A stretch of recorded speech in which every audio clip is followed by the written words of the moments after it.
Good morning, students of Surrey Christian Secondary Campus. Mr. Mellison here. Hope you're having a great Monday and welcome to Crew. The purpose of this is to explain what we're going to be doing for the next number of Mondays, 9 Mondays to be exact. So that's ending on January 10th. So the first Monday we're doing this is starting next week. And what we're doing is called Humans of Crew. And so I'm here just to, it'll probably take me, I don't know, about 10 minutes or so to explain kind of what that looks like.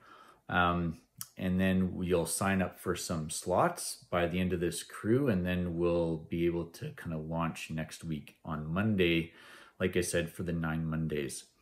So the target of today's crew is just simply, I can become familiar with the purpose and structure of Humans of Crew. So Humans of Crew, it's kind of a takeoff of Humans of New York, which is something that started about 10 years ago, where somebody just doing kind of profiles of people of New York, getting to know the people, getting to know and love people of New York. And so that's what the purpose for ours is too, just getting to know the humans of our crew, and kind of fits with our Be More Human storyline. So that's why we thought this was kind of a good fit. The targets for Humans of Crew is just this. I can get to know the humans of my crew in a way that is meaningful and fun.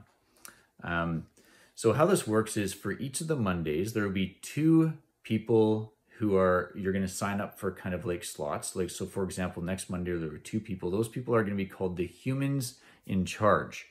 So the humans in charge, they're not really working together. They're just kind of taking turns, like one and then the other. And they're just going to be answering questions about themselves, get to know you questions for the people in their crew. And so there's a list. Your crew leaders have been given a list of, I think it's 250 examples of get to know you questions. That's a great bank of questions to kind of choose from if you're thinking about something other than just like, you know, if I could be a superhero, who would it be, or something, you know, like those ones that we kind of always hear. So you can use that as a guide, but you can totally think of your own questions as well. You're going to choose 7 questions to answer about yourself. 2 of them are going to be non-trivia questions, and 5 are going to be trivia questions. The non-trivia questions are going to be more open-ended questions. And then after those, that you need to answer those in at least like more than a few sentences. Like you have to tell a bit more about yourself for those. So if you answer those in 1 sentence or less, then it doesn't count. You have to take at least a few sentences to kind of answer those questions. And then the trivia questions are just like that, simple 1-word answer, or one is that people can kind of guess as a trivia question about yourself. So I'll give you some examples. So if it was my turn as a human in charge, one of the open-ended questions that I saw from the bank of that list was this. What is something that you had to learn the hard way? And so for me, I would probably share a story about how something I had to learn the hard way was how to be more self-controlled while playing sports. And the story there goes that when I was in grade 5, something that I learned was when we were playing floor hockey in our gym, and I was super competitive as a kid. And I remember one particular time I gave the ball away or something. They scored on us. I was mad. I slammed my stick on the ground, which is not uncommon for me to do that. And then the stick actually broke. I was super embarrassed. They had to call my parents, say what happened. I had to pay for the stick. And that was an example of something that helped me learn that lesson, but I did have to learn that the hard way through that and a lot of other examples too. So that's one example of like a non-trivia question. There's tons of other trivia questions about yourself, about your family, about your upbringing, about whatever you'd want to choose that's kind of comfortable or good for you. And then you'd answer 5 trivia questions. Oh, and for the non-trivia questions, then you open it up for people to respond with clarifying questions, or if they want to you to expand on something, then you do that also for those 2 non-trivia questions. And then for the 5 trivia questions, these are like shorter questions, such as, I saw one on the list was that I thought was interesting. How old, so this is my question, so you can actually guess this if you want. How old was I when I learned that Santa was not real? So I'll give you like a second to talk about that with a partner, try to guess.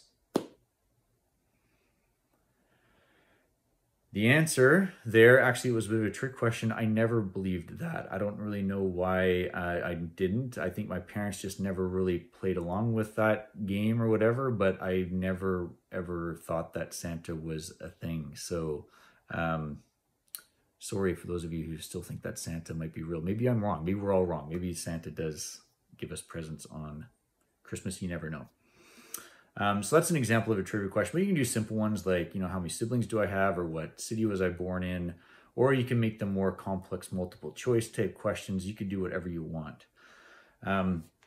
So the way you do the trivia ones, so the humans in charge, like I said, you can take it really casual and just ask 5 easy questions about yourself. And then, but the purpose is that the rest of the people are kind of playing along and seeing how well they know the humans of their crew. And kind of keeping score in some kind of way, like trying to get the answers right. So the humans in charge could do something just super simple, like show of hands, first hand up, and then they answer the question, and you kind of do it that way. Or you could prepare like a little trivia sheet that you write down the answers to, and then you mark it after. It might take a minute or two. Or you could even make a little Kahoot or something about yourself. So it's up to the people in charge if they want to do that kind of more informally or formally. And then similarly, the crew leader or the crew themselves, they can decide how seriously they want to take the scorekeeping aspect of it, or even if they want to do the scorekeeping aspect. You can just kind of have fun with it in the moment and not really keep a running tally at all. Or you could even, like I think for my crew, we'll try to kind of keep a running tally of who gets questions right as time goes on. And then we'll have like a running tally at the end and see who knows the humans of our crew the best. But totally not something you need to do, but it's something that you can do with your group. So that's kind of it. So then that's hopefully we'll hit our target of getting to know the humans of our crew in a way that's meaningful and fun. And that's what we'll do for the next 9 Mondays. So the remainder of this crew, your crew leaders have a sign-up sheet. And so there's going to be 2 people that sign up for each of the following 9 Mondays. So when you do that, then you'll know when you're one of the humans in charge and you will lead that. So those crews, it won't just be you doing that. You'll still have the greeting at the beginning, and then those 2 people are in charge of the activity, and then the reading will also be there too. So the same format of greeting, activity, reading will be followed, but the activity will be those 2 people every time. All right, have a great rest of the Monday. On Wednesday, we have Crew Cup number 2, the one that we did the epic fail. Remember that when my Zoom cut out? We're doing that on Monday, or on Wednesday. All right, have a great day, everybody.